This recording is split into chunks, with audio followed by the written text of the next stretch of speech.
Para saber usar las palabras de manera adecuada, no solo basta con saber su significado, sino que también es indispensable conocer el contexto.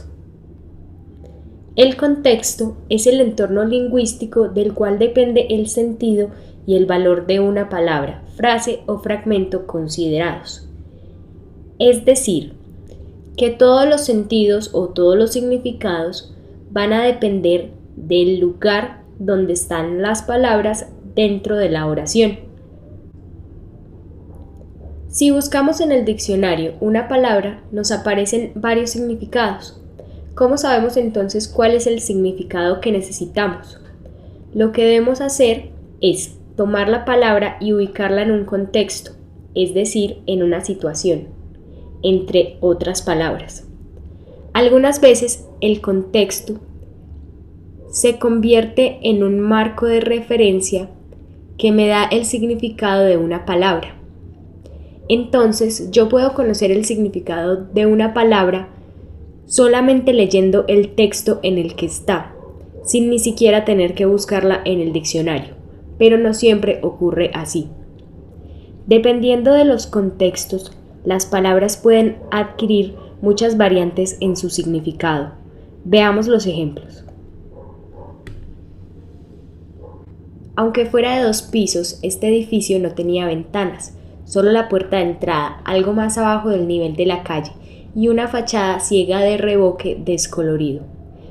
Vamos a suponer que desconocemos el significado de revoque.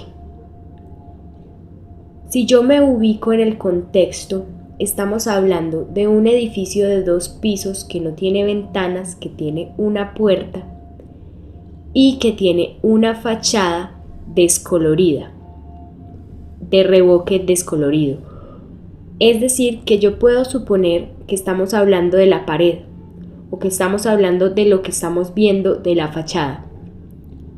Y efectivamente el revoque es la capa o mezcla de cal y arena con la que se construyen los edificios.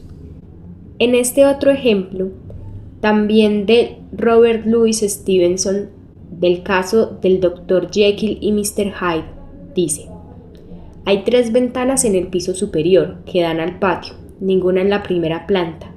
Estas 3 ventanas están siempre cerradas.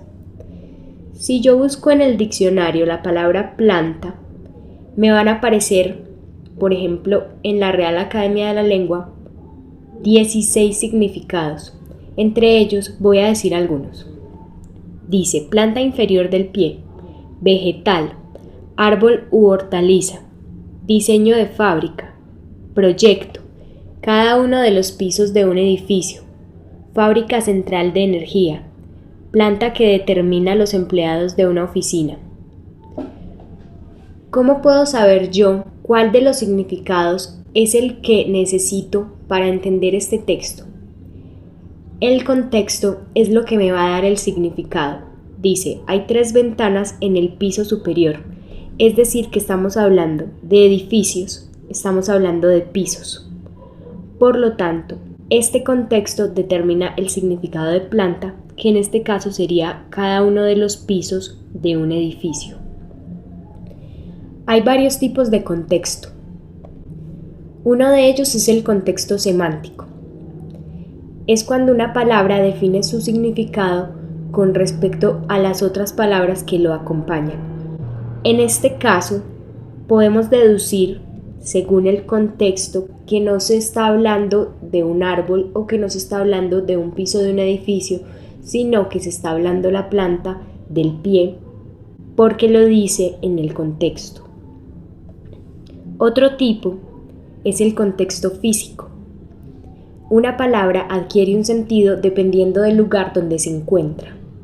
Las palabras damas y caballeros, cuando están en 2 puertas conjuntas en un bar, adquieren sentido es porque están ubicadas en este lugar.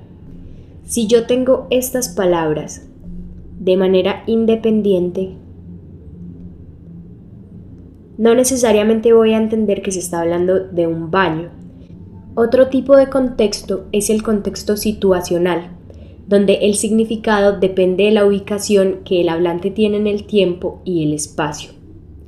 Por ejemplo, gira hacia la izquierda es una frase en la que yo necesito saber dónde se encuentra el hablante para reconocer cuál es la izquierda. Y en el segundo ejemplo dice, ayer María no vino a la casa.